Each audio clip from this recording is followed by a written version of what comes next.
If you're like me and you enjoy food, this is that moment when we briefly pause, sample what we've been cooking, close our eyes, savor the flavors, and contemplate. In this episode of Brungardt Law's Lagniappe, we are doing just that. Brungardt Law's Lagniappe strives to provide you a little extra perspective through conversations with individuals from all walks of life. I'm Maurice Brungardt, your host. I enjoy engaging with experienced, knowledgeable, and passionate individuals for the opportunity it affords to broaden and deepen understanding of the world through their eyes, because there is more to life than what we know. For the last 3 months, guests have been sharing their recipes in this virtual intellectual kitchen as to what they find nourishes effective decision-making, leadership, relationships, and organizational culture. Although their perspectives have been influenced by a variety of tastes, from diplomacy to intelligence, social service to law enforcement, academia to industry, there have been common ingredients among them. Regardless of the guest's background, commonalities among these recipes for success have been integrity, diversity, open-mindedness, communication, and community. However, one ingredient has consistently and frequently been repeated throughout all the discussions. Overwhelmingly obvious, yet taken for granted. People. First, let's review what we've learned from our guests before we reflect on the fundamentals. Former Acting Assistant Secretary for Diplomatic Security Todd Brown emphasized the importance of a balanced and diverse background in law enforcement, valuing training, willingness to learn, and team building. He highlighted the significance of understanding mission objectives, leadership styles, and maintaining honor and integrity. He advocated for constructive dissent within organizations, admitting mistakes, and being approachable and responsive. He noted the evolution of communication from reliance on personal interactions to oversaturation with electronic communications, while also urging fiscal efficiency and authenticity in government service. Former U.S. Ambassador to Turkmenistan, Alan Mustard, reflected on his agricultural and leadership background, noting changes in diversity and recruitment strategies over time. He stressed leadership attributes such as communication, interpersonal skills, technical knowledge, cognition, and character, referencing historical leadership lessons from figures like Secretary of State Powell and President Carter. He advocated for clear leadership intent, open communication, candid performance reviews, and the value of diversity for organizational effectiveness. He also underscored the importance of foreign language skills, a competent grasp of American history and values, and land-grant universities as sources for recruitment. Former Sergeant Major Spencer Scott drew from his U.S. Marine Corps experience, highlighting leadership beginning immediately upon stepping off the bus at the recruit depot. He contrasted proactive and reactive approaches in military branches. He stressed integrity as essential for decision-making and leadership endurance. He emphasized the importance of communication tailored to the audience and the necessity of receptiveness to correction. Former CIA Human Capital Chief Mike Mears discussed human cognitive biases and the importance of applying understanding of human nature in leadership. He noted that a minority of individuals are natural leaders while others can learn leadership skills. Social bonding and active listening are crucial, especially in remote work settings where negative emotions can actually be amplified. He highlighted trust as fundamental for innovation and stressed the importance of admitting weaknesses, as well as focusing on the basics, like greeting and praise of people. Former 5-time U.S. Ambassador Nancy Jo Powell recounted personnel changes in the U.S. Department of State brought about by the Foreign Service Act of 1980, emphasizing increased diversity and leadership training. She noted the department's hierarchical structure and evolving consensus building and decision-making. She stressed the importance of mentorship, networking, taking care of people, ethical leadership, and the community aspect of foreign service, including creative use of mediums, such as food, to enable diplomacy. Former CIA Senior Intelligence Service Officer Ilka Rodriguez shared her experience as a Latina in the intelligence community, highlighting challenges and the importance of diversity advocacy. She discussed recruitment efforts focused on minorities, accurate employee evaluations, and the role of strong leadership in addressing organizational deficiencies. She highlighted the unique contributions of women in the intelligence community and the enduring commitment to serve. Veteran New Orleans Police Department officer Patrick Baxter reflected on his time serving the residents of New Orleans, emphasizing training, community service, and the human aspect of policing. He stressed preparation, officer safety, empathy, and the importance of integrating law enforcement officers into the community to foster trust. He advocated for reassessing punitive laws, such as drug offenses and homelessness, to identify more pragmatic and productive approaches to these societal issues.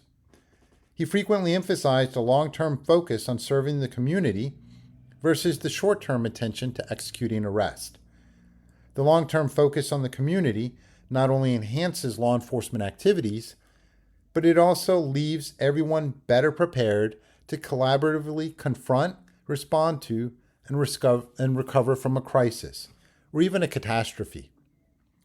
The Russian Security Service's wrongful detention of Paul Whelan illustrated how granular geopolitics can become and the need for a coherent strategy across government at the local, state, and federal levels to secure release of U.S. citizens wrongfully detained by adversarial nations, as well as to provide support upon return to the U.S. Georgetown University assistant professor Ning Lang provided an analysis of China's political and social landscape, noting the cultural differences, nationalism, and the structure of the Chinese Communist Party.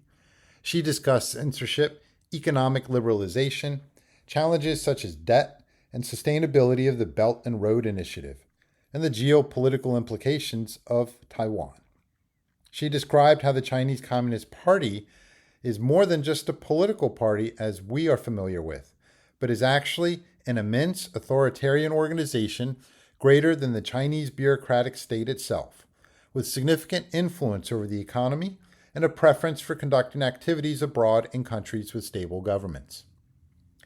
ASNAMIN Chief Executive Officer Renee Blanche discussed homelessness in the U.S. She highlighted misconceptions about the homeless population, their barriers to employment such as, but not limited to, lack of identification documents, healthcare, and transportation. She highlighted the importance of support services. She emphasized resilience, community support, and the role of education and healthcare access in helping homeless individuals transition to independence. She advocated for humane approaches over criminalization in regards to the homeless. She stressed the need for openness and active listening when working in service roles. Loyola New Orleans College of Law professor Blaine Lassen emphatically spoke of advocacy and service, stressing passion in the performance of work regardless of task scale. He mentioned the Jesuit principle of cura personalis, advocating for holistic respect of individuals' diverse identities and experiences. He underscored the importance of community interconnectedness, humility, and integrity in the legal profession, cautioning against politicization and the loss of professionalism. He called for accountability and authenticity grounded in service to the client. Dairy industry expert Marianne Smakowski discussed the collaboration between industry and government in food safety regulation, particularly in Wisconsin's cheese industry. She highlighted how continual regulatory adjustments with industry input has not only ensured Wisconsin is a prime source of high-quality cheeses for safe consumption, but it has also allowed for the growth of diverse artisan cheese products. She noted demographic changes in the industry, anticipated challenges related to potential modification of federal regulations, and opportunities for states to proactively support their respective dairy economies. These discussions have given us a multifaceted exploration of leadership, organizational culture, policies, and effective approaches in various contexts. As mentioned during the intro, common ingredients have been integrity, diversity, open-mindedness, communication, and community. How do we define this? Integrity entails adherence to a code, a set of values, if you will, that serve as a guide when making decisions and effecting actions towards productive ends. If foolish consistency is the hobgoblin of small minds, then diversity is the mage of creative and productive thought. The richer the diversity, the greater the magic. Open-mindedness is the conscious embrace of opportunities for growth and willingness to admit folly. Communication is the exchange of thought, emotion, and information. Community means we're all in it together, for better or worse. But the main, the primary, the ubiquitous element has been and is people. The word people surfaced in all the conversations with our guest, repeatedly. People are the salt and spice of success. People are the rare earth minerals. People are what are truly valuable. Without people, there are no customers, clients, patients, students.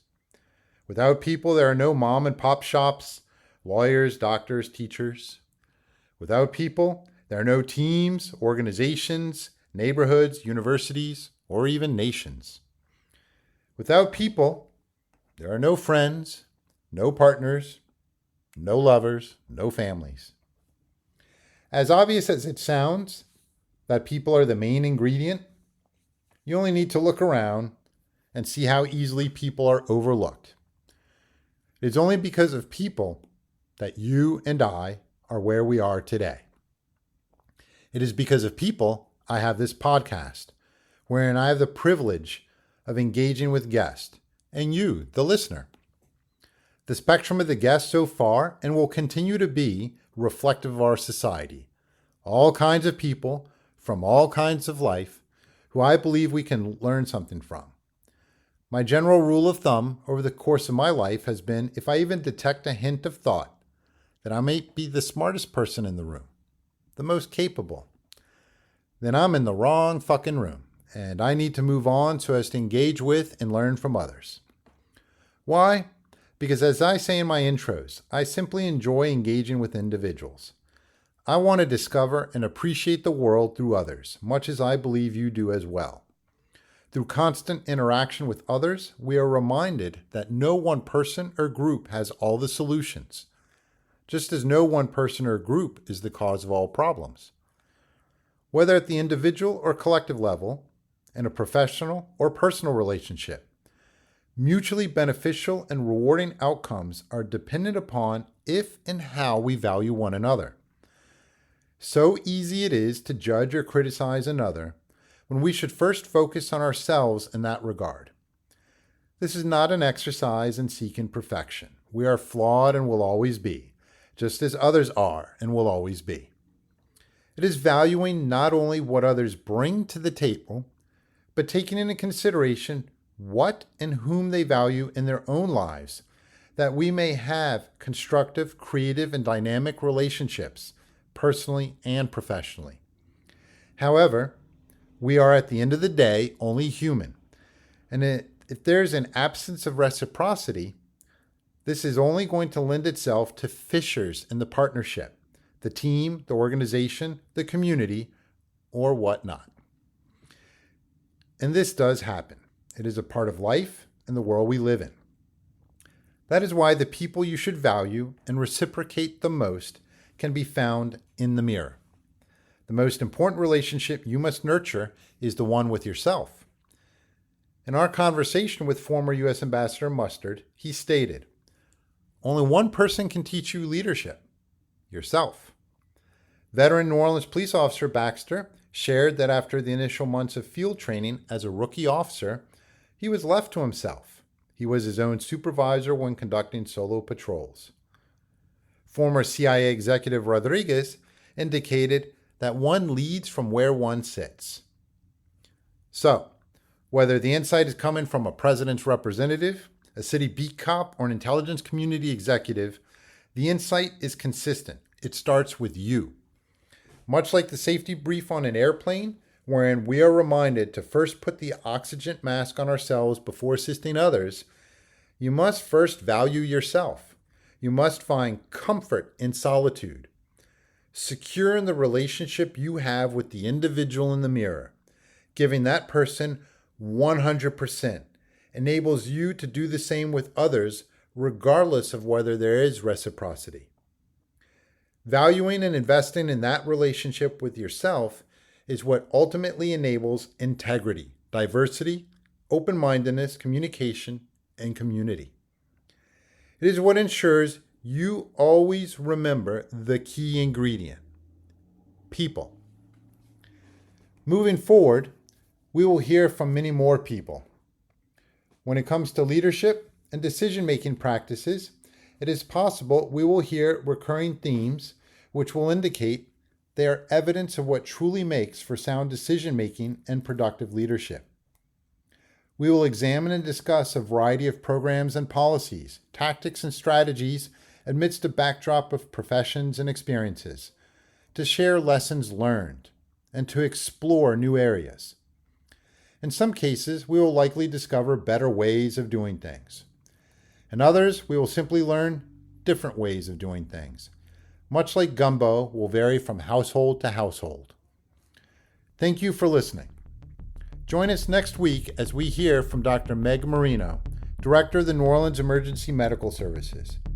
I welcome you to share your thoughts, your feedback via the link, and that you invite your friends to follow Brungardt Law's Lagniappe, wherein we provide a little extra perspective because the devil is always in the details. Thanks again for listening.